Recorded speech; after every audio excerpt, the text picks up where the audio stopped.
नमस्कार दोस्तों, स्वागत है आपका आज के मुख्य समाचार में, जिसमें सबसे पहली और बड़ी खबर में आपको बताएंगे कि पेगासस विवाद पर घिरते जा रही है मोदी सरकार। राहुल गांधी ने किया वार, कहा उसके डर पर हंसी आती है। इसी के साथ दूसरी बड़ी खबर में जिक्र होगा कि मोदी सरकार पर कर रही है निजता के अधिकार पर गंभीर और खतरनाक हमला।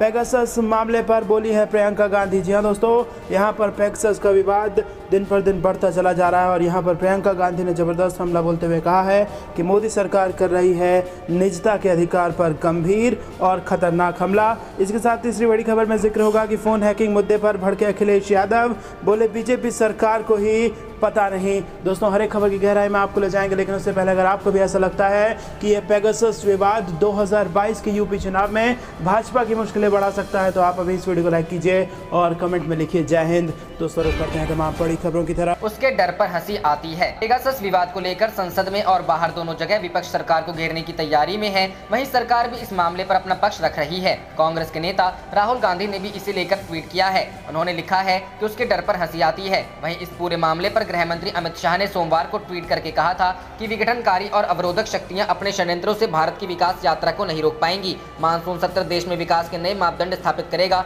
यह आरोप लगाते हुए कि रिपोर्ट संसद में व्यवधान पैदा करने के लिए थी, उन्होंने एक फ्रेज भी इस्तेमाल किया जिसका उनके आलोचक अक्सर उन्हें निशाना बनाने के लिए इस्तेमाल करते हैं। आप क्रोनोलॉजी समझिए। उन्होंने कहा, इस वाक्य को अक्सर लोग हल्के फुल्के अंदाज में मेरे साथ जोड़ते रहे हैं, लेकिन आज मैं गंभीरता से कहना चाहता हूं, इस तथाकथित रिपोर्ट के लीक होने का समय और फिर संसद में ये व्यवधान, आप क्रोनोलॉजी समझिए। बता दें कि पेगासस विवाद को लेकर सोमवार से शुरू हुए संसद के मानसून सत्र के पहले दिन दोनों सदनों में खूब हंगामा हुआ, जिसके चलते दोनों सदनों की कार्यवाही स्थगित करनी पड़ी थी। गौरतलब है कि पेगासस स्पाईवेयर मामले में कांग्रेस नेता राहुल गांधी, चुनावी रणनीतिकार प्रशांत किशोर और 2 मंत्रियों को भी कथित तौर पर निशाना बनाया गया है। इन मंत्रियों में अश्विनी वैष्णव और प्रहलाद पटेल के नाम सामने आया है। द वायर की रिपोर्ट के मुताबिक लीक हुए डेटा में 300 भारतीय मोबाइल नंबर शामिल हैं, जिनमें 40 मोबाइल नंबर भारतीय पत्रकारों के हैं। इनके अलावा 3 बड़े विपक्षी नेता, मोदी सरकार में 2 केंद्रीय मंत्री, सुरक्षा एजेंसियों के मौजूदा पूर्व प्रमुख और अधिकारी, बिजनेसमैन शामिल हैं। रिपोर्ट में यह बताया गया था कि इन नंबरों को 2019 के लोकसभा चुनाव से पहले 2018-2019 के बीच निशाना बनाया गया था। रुख करते हैं अगली खबर की तरफ। मोदी सरकार कर रही निजता के अधिकार पर गंभीर और खतरनाक हमला। पेगासस मामले पर बोली प्रियंका गांधी। जी हां दोस्तों, कांग्रेस महासचिव प्रियंका गांधी ने ट्वीट करते हुए कहा, पेगासस के जरिए जासूसी से बड़े खुलासे बहुत ही घिनौनी कारगुजारियों की तरफ इशारा करते हैं। अगर ये सच है तो मोदी सरकार संविधान द्वारा देशवासियों को दिए गए निजता के अधिकार पर गंभीर और खतरनाक हमला कर रही है। इससे लोकतंत्र तो नष्ट होगा ही, ये देशवासियों की निजता के अधिकार को कई स्तर पर नुकसान पहुंचाएगा। इससे पहले कांग्रेस नेता राहुल गांधी ने पेगासस मामले पर ट्वीट करते हुए लिखा, उसके डर पर हंसी आती है, ये भारतीय जासूस पार्टी है। वहीं 16 जुलाई को राहुल ने एक ट्वीट करके यूजर से पूछा था कि मैं सोच रहा हूं कि आप लोग आजकल कौन सी किताब पढ़ रहे हैं। उसे सोमवार को उन्होंने रीट्वीट करते हुए लिखा कि हम जानते हैं कि वो क्या पढ़ रहे हैं, आपके फोन पर सब कुछ। इस ट्वीट के साथ उन्होंने #पेगासस इस्तेमाल किया। वहीं बीजेपी की ओर से प्रेस कॉन्फ्रेंस करते हुए रविशंकर प्रसाद ने कहा कि कांग्रेस पार्टी ने ऐसे स्तरहीन आरोप लगाए हैं जो राजनीतिक शिष्टाचार से परे हैं।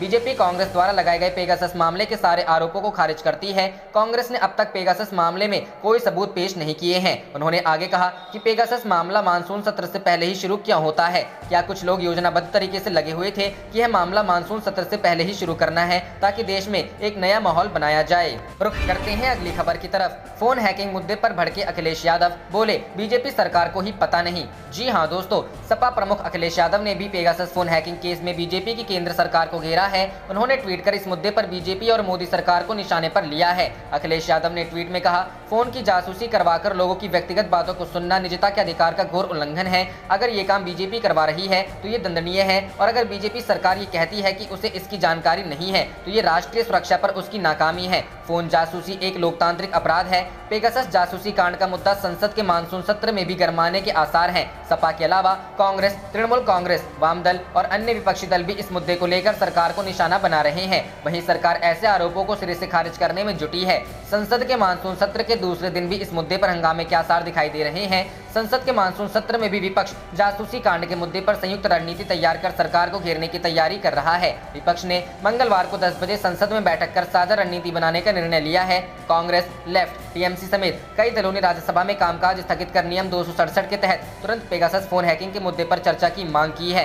गौरतलब है कि इजरायली सुरक्षा समूह NSO ने ये पेगासस सॉफ्टवेयर तैयार किया है। इसके जरिए दुनिया भर के तमाम देशों में बड़ी हस्तियों को निशाना बनाए जाने की खबर है। 1 दर्जन से ज्यादा मीडिया संगठनों की पड़ताल में यह खुलासा हुआ है। भारत में द वायर इस पड़ताल में शामिल रहा है। NSO समूह का कहना है कि वह जांची परखी सरकारों को ही यह सॉफ्टवेयर मुहैया कराता है, लेकिन मौजूदा प्रकरण से उसने पल्ला झाड़ लिया। रुख करते हैं अगली खबर की तरफ। नरेंद्र मोदी, जवाब तुमको देना होगा वरना गद्दी छोड़नी होगी। साइकिल से संसद पहुंचे टीएमसी नेताओं की बाहर नारेबाजी, अंदर सदन में भी कटा बवाल। जी हां दोस्तों, देश में पेट्रोल, डीजल और रसोई गैस की बढ़ती कीमतों के खिलाफ अपना गुस्सा जाहिर करते हुए तृणमूल कांग्रेस के सांसद आज साइकिल पर सवार होकर मानसून सत्र के पहले दिन संसद पहुंचे। सांसद डेरेक ओब्रायन, कल्याण बंदोपाध्याय, अर्पिता घोष, नदीमुल हक, शांतनु सेन और अबीर रंजन बिस्वास साइकिल पर सवार होकर संसद पहुंचे। नेताओं ने संसद में दाखिल होते समय पीएम मोदी के खिलाफ जमकर नारेबाजी भी की। समाचार एजेंसी ANI द्वारा जारी वीडियो में सुना जा सकता है कि सांसद नरेंद्र मोदी, जवाब दो, जवाब तुमको देना होगा का नारा लगा रहे हैं। बता दें कि संसद के मानसून सत्र के पहले दिन लोकसभा में सोमवार को प्रधानमंत्री नरेंद्र मोदी विपक्ष के हंगामे के कारण अपने मंत्रिपरिषद के नए सदस्यों का परिचय नहीं करा सके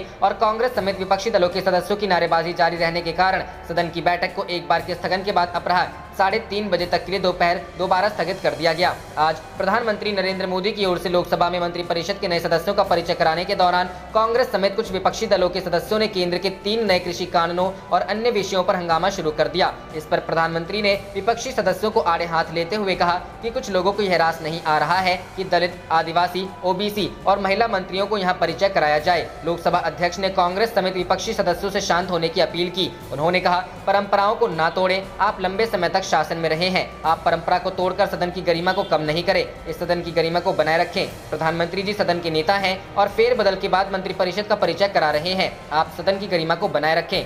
संसदीय कार्य मंत्री प्रहलाद जोशी ने भी हंगामा कर रहे विपक्षी सदस्यों से शांति से नए मंत्रियों का परिचय होने देने की अपील की। सदन में कांग्रेस समेत कुछ विपक्षी दलों के सदस्यों की नारेबाजी के बीच प्रधानमंत्री नरेंद्र मोदी ने उन पर निशाना साधते हुए कहा, मैं सोच रहा था कि सदन में एक उत्साह का वातावरण होगा क्योंकि बड़ी संख्या में हमारी महिला सांसद मंत्री बनी है। आज खुशी का माहौल होगा कि आदिवासी साथी बड़ी संख्या में मंत्री बने हैं। रुख करते हैं अगली खबर की तरफ। मथुरा में किसानों का यमुना एक्सप्रेसवे के मान टोल प्लाजा पर कब्जा, वाहनों का आना जाना फ्री। जी हां दोस्तों, उत्तर प्रदेश के मथुरा में यमुना एक्सप्रेसवे पर सोमवार को भारतीय किसान यूनियन के जिलाध्यक्ष राजकुमार तोमर सैकड़ों कार्यकर्ताओं और किसानों के साथ पहुंचे। उन्होंने 5 सूत्रीय मांगों को लेकर यमुना एक्सप्रेसवे टोल प्लाजा के बूथों पर कब्जा कर लिया। इन्होंने पूरा टोल फ्री करवा दिया। टोल प्लाजा पर किसानों के कब्जे की सूचना पर पुलिस प्रशासन में हड़कंप मच गया। मौके पर पहुंचे CO धर्मेंद्र चौहान व SDM मांड रामदत्त राम मौके पर पहुंचे और समझा बुझाकर किसानों को एक स्थान पर बिठाया। इसके बाद टोल इंचार्ज सैयद रफी रिजवी व SDM और CO से किसानों द्वारा वार्ता की गई। किसानों ने कहा कि केंद्र सरकार ने किसानों पर जबरदस्ती काले कानूनों को थोप दिया है। जब तक केंद्र सरकार इन कानूनों को वापस नहीं लेगी तब तक किसान विरोध करते रहेंगे। इसके साथ ही एक्सप्रेसवे के किसानों की मांग है कि यमुना एक्सप्रेसवे के लिए अधिग्रहित की गई जमीन का मुआवजा अभी तक किसानों को नहीं मिला है, जबकि इस मामले में हाईकोर्ट भी JP ग्रुप को आदेश दे चुका है। आदेश के मुताबिक किसानों को 64.7 अतिरिक्त मिलना था, लेकिन मुआवजा आज तक नहीं दिया गया है। प्रदर्शनकारी किसानों ने कहा कि सरकार सिर्फ वायदे करती है। एक्सप्रेसवे निर्माण के समय सर्विस रोड बनाया जाना प्रस्तावित था, लेकिन आज तक सर्विस रोड नहीं बनी है। इसकी वजह से स्थानीय किसानों को आने जाने में काफी परेशानियों का सामना करना पड़ता है। सर्विस रोड पर बनी नालियों में जलभराव होता है, जिससे किसानों की फसलों को नुकसान होता है। इसकी जल निकासी की कोई व्यवस्था नहीं की गई है। किसानों ने मांग की है कि बलदेव क्षेत्र में कट बनाया जाए। किसानों ने चेतावनी दी कि अगर उनकी समस्याओं का समाधान नहीं हुआ तो वे टोल पर अनिश्चितकालीन धरने पर बैठेंगे। चलते हैं अगली खबर की तरफ। राहुल गांधी की जासूसी की खबर से भड़की कांग्रेस, कहा गृह मंत्री को हटाया जाए, रविशंकर ने किया पलटवार। जी हां दोस्तों, इजरायल के पेगासस सॉफ्टवेयर के जरिए फोन टैपिंग की रिपोर्ट आने के बाद बवाल मचा हुआ है। इस पूरे बवाल को लेकर सोमवार को कांग्रेस ने भी मोदी सरकार पर हमला बोला है। कांग्रेस प्रवक्ता रणदीप सुरजेवाला ने कहा कि सरकार ने लोकतंत्र के साथ खिलवाड़ किया है। कांग्रेस ने राहुल गांधी की जासूसी करवाने को लेकर गृह मंत्री अमित शाह के इस्तीफे की मांग की है। वहीं पूर्व IT मंत्री रविशंकर प्रसाद ने कांग्रेस के इन आरोपों को खारिज कर दिया है। उन्होंने फोन टैपिंग के आरोपों को देश विरोधी एजेंडा चलाने की साजिश बताया है। कांग्रेस ने मोदी सरकार पर राहुल गांधी की जासूसी करवाने का आरोप लगाया। कांग्रेस ने यह भी कहा कि सिर्फ राहुल गांधी ही नहीं बल्कि विपक्ष के दूसरे नेताओं की भी जासूसी करवाई। रणदीप सुरजेवाला ने कहा कि राहुल गांधी की, उनके स्टाफ की, खुद के कैबिनेट मंत्रियों मंत्रियों की, पत्रकारों की और एक्टिविस्टों की जासूसी करवाई गई। क्या ये उग्रवाद के खिलाफ लड़ाई है? उन्होंने ये भी कहा कि बीजेपी को अब अपना नाम बदलकर भारतीय जासूसी पार्टी रख लेना चाहिए। कांग्रेस प्रवक्ता रणदीप सुरजेवाला और राज्यसभा सांसद मल्लिकार्जुन खड़गे और अधीर रंजन चौधरी ने जासूसी कांड सामने आने के बाद गृह मंत्री अमित शाह के इस्तीफे की मांग की है। कांग्रेस का कहना है कि गृह मंत्री को बर्खास्त किया जाना चाहिए। क्या हिंदुस्तान में मुख्य चुनाव आयुक्त राहुल गांधी समेत विपक्ष के नेता, कैबिनेट मंत्रियों, पत्रकारों, एक्टिविस्ट की जासूसी करवाना अगर देशद्रोह नहीं और राष्ट्रीय सुरक्षा के साथ खिलवाड़ नहीं तो क्या है? क्या 2019 के लोकसभा चुनाव से पहले मोदी शाह जासूस करवा रही थी? भारत सरकार ने इजरायली सॉफ्टवेयर कब खरीदा? इसकी अनुमति पीएम मोदी या अमित शाह ने दी? इसके लिए कितना खर्च आया? से 2021 के बीच मोदी जी को जानकारी थी तो आप और गृह मंत्री शाह चुप क्यों रहे? देश में आंतरिक सुरक्षा के जिम्मेवार अमित शाह हैं, तो क्या अमित शाह को बर्खास्त नहीं किया जाना चाहिए? क्या प्रधानमंत्री की भूमिका की जांच नहीं होनी चाहिए? रुख करते हैं अगली खबर की तरफ। अखिलेश यादव का दावा, बीजेपी और आरएसएस को सता रहा है यूपी विधानसभा चुनाव में हार का डर। जी हाँ दोस्तों, समाजवादी पार्टी अध्यक्ष और उत्तर प्रदेश के पूर्व मुख्यमंत्री अखिलेश यादव ने कहा कि राज्य के आगामी विधानसभा चुनाव में पराजय से आशंकित सत्तारूढ़ बीजेपी और राष्ट्रीय स्वयंसेवक संघ ने साजिशी रणनीति बनाने के लिए हाल ही में चित्रकूट समेत कई जिलों में बैठकें की थी। उन्होंने कहा कि जनता के सत्तारूढ़ बीजेपी सरकार के प्रति गहराते असंतोष से पार्टी शीर्ष नेतृत्व भलीभांति परिचित हो गया है। अखिलेश ने कहा, आगामी विधानसभा चुनाव में उसके हाथ से सत्ता फिसलता देख हताश निराश बीजेपी और राष्ट्रीय स्वयंसेवक संघ की एक माह में चित्रकूट, वृंदावन और लखनऊ में बैठकें हुई हैं। इन बैठकों का एजेंडा साजिशी रणनीति बनाना है ताकि किसानों और करोड़ों बेरोजगार नौजवानों से किए गए वादों को किसी तरह बुलाया जा सके और लोगों को बहकाने के लिए नए नए तरीके ढूंढे जाएं। उन्होंने कहा कि बीजेपी के पास अपनी उपलब्धि के नाम पर गिनाने के लिए कुछ भी नहीं है और बीजेपी का मात्र संगठन यानी संघ इन हालात से चिंतित है और लगातार चिंतन मनन में जुटा है। पूर्व मुख्यमंत्री ने कहा कि साल 2017 में झूठे वादे करके सत्ता हथियाने वाली बीजेपी के वादों की भूल भुलैया जब बेनकाब होने लगी है तो बीजेपी के साथ राष्ट्रीय स्वयंसेवक संघ की चित्रकूट और वृंदावन में 5-5 दिन की कार्यशाला के बाद लखनऊ में मैराथन बैठकों से जाहिर हो गया है कि डोर टू संघ के पास है और बीजेपी उसकी कठपुतली है। यादव ने कहा कि इन दोनों के चंगुल से लोकतंत्र को मुक्त कराने का काम समाजवादी पार्टी ही कर सकती है। अखिलेश ने कहा कि बीजेपी सरकार और संघ की सक्रियता के चलते प्रदेश की अस्मिता को भी खतरा है। भारत का शासन संविधान से चलता है पर संघ बीजेपी अपना नया संविधान थोपना चाहते हैं। अखिलेश यादव के बयान पर पलटवार करते हुए भारतीय जनता पार्टी के प्रदेश अध्यक्ष स्वतंत्र देव सिंह ने कहा है कि लगातार हार और जनता से नकारे जाने के बाद भी सपा प्रमुख को यह समझ में नहीं आ रहा कि जनता किसे काम करने के लिए जनादेश दे रही है और किसे घर बैठने के लिए। प्रदेश बीजेपी अध्यक्ष ने कहा कि संघ की बैठकों व कार्यप्रणाली पर सपा मुखिया का सवाल उठाना हास्यास्पद है। कोई भी सामाजिक, सांस्कृतिक संगठन हो या राजनीतिक दल बैठक, मंथन, समीक्षा, सुधार व अभियान उसके विकास की अहम कड़ी है जिससे कार्यकर्ता निर्माण होता है, लेकिन सपा प्रमुख पार्टी नहीं परिवार प्राइवेट लिमिटेड चलाते हैं। स्वतंत्र देव सिंह ने समाजवादी पार्टी पर निशाना साधते हुए कहा कि परिवार ही पार्टी है और घर घराना के हिस्सा ही पद है। वहां संवाद व समीक्षा की संस्कृति ही नहीं है, केवल परिवार से फरमान जारी होता है। ऐसे में उन्हें लोकतांत्रिक प्रक्रियाओं की समझ कहां होगी। रुख करते हैं अगली खबर की तरफ। किसान नेता राकेश टिकैत के खिलाफ यूएपीए और देशद्रोह की धाराओं में केस दर्ज करने की मांग, शिकायत दर्ज। जी हां दोस्तों, भारतीय किसान यूनियन के नेता राकेश टिकैत एक नई मुश्किल में फंस सकते हैं। उन पर यूएपीए और देशद्रोह की धाराओं में केस दर्ज करने की मांग की गई है। दिल्ली पुलिस के एक पूर्व एसीपी ने उनके खिलाफ आईपी स्टेट थाने में शिकायत दर्ज कराते हुए कहा है कि राकेश टिकैत के कुछ बयान बेहद आपत्तिजनक हैं और इससे अशांति फैल सकती है।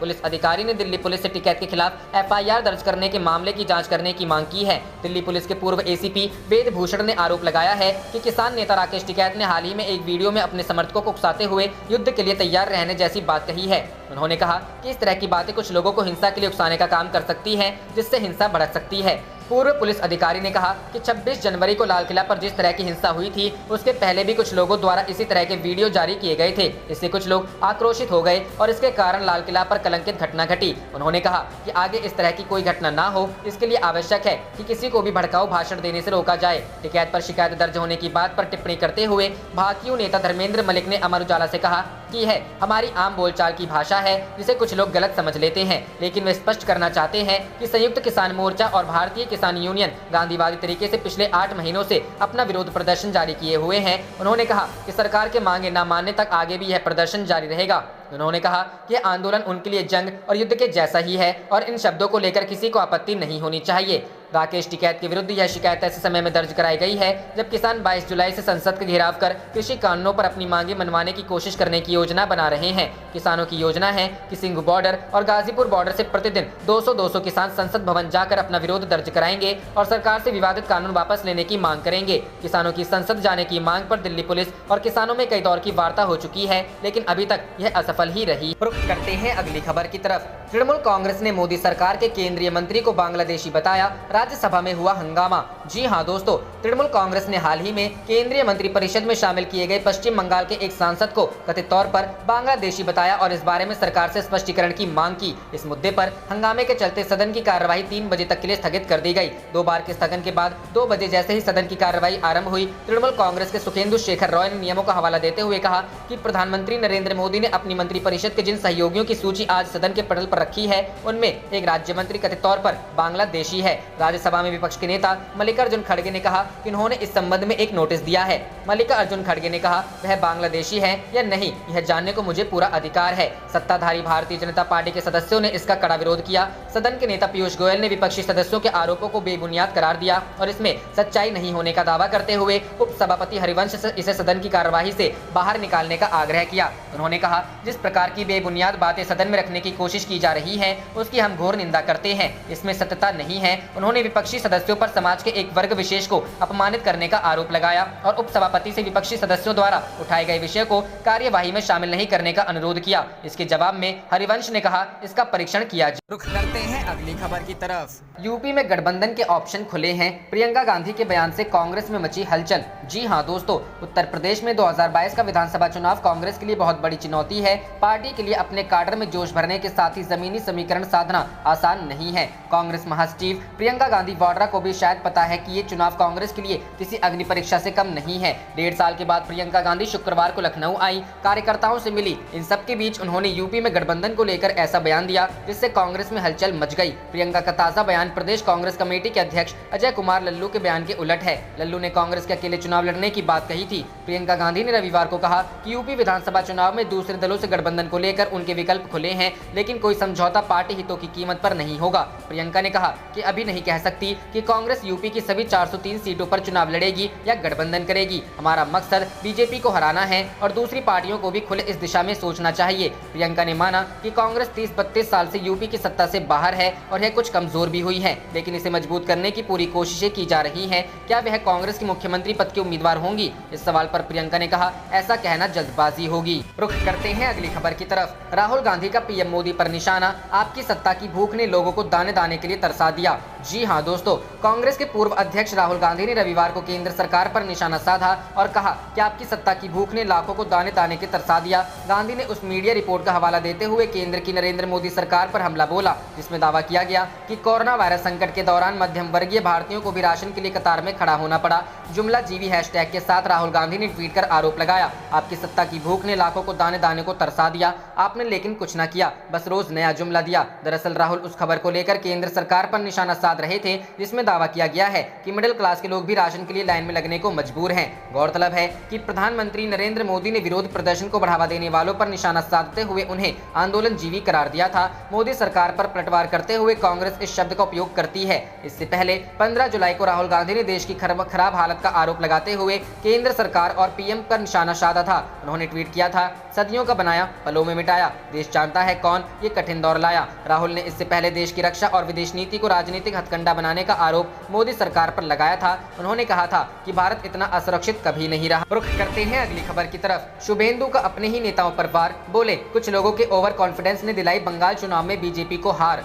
जी हां दोस्तों, बंगाल बीजेपी में शुभेंदु अधिकारी के बढ़ते कद से पार्टी में ही कई नेताओं में नाराजगी है। नंदीग्राम सीट पर ममता बनर्जी को हराकर भले ही उन्होंने पार्टी में अलग धाक बनाई हो, लेकिन बंगाल विधानसभा चुनावों में बीजेपी वैसा प्रदर्शन नहीं कर सकी जैसा वह दावा कर रही थी। हालांकि इस हार का ठीकरा अब शुभेंदु ने पार्टी के ही नेताओं के सिर फोड़ा है। राज्य में नेता प्रतिपक्ष शुभेंदु अधिकारी ने बयान दिया है कि बंगाल चुनाव में बीजेपी कुछ नेताओं के अतिविश्वास यानी ओवर कॉन्फिडेंस के चलते हारी। उन्होंने कहा कि पार्टी के कई नेताओं को यह लगने लगा था कि बीजेपी 170 से ज्यादा सीटों पर जीतने वाली है, जबकि जमीनी हकीकत पर किसी ने गौर नहीं किया। पूर्वी मेदिनीपुर जिले के चांदीपुर इलाके में पार्टी की एक मीटिंग के दौरान शुभेंदु ने यह बयान दिया। उन्होंने कहा कि अति विश्वास की वजह से ही राज्य में उभरती जमीनी स्थिति को समझने में चूक हो गई। बीते साल तृणमूल कांग्रेस छोड़ बीजेपी में आने वाले अधिकारी ने कहा, हमने पहले 2 चरणों के चुनाव में अच्छा प्रदर्शन किया, लेकिन हमारे कई नेता आत्मसंतुष्टि और अतिविश्वास से घिर गए। उन्होंने यह मानना शुरू कर दिया था कि बीजेपी 170 से 180 सीटें जीतने वाली है, लेकिन उन्होंने जमीनी कार्य नहीं किया, इसकी कीमत चुकानी पड़ी।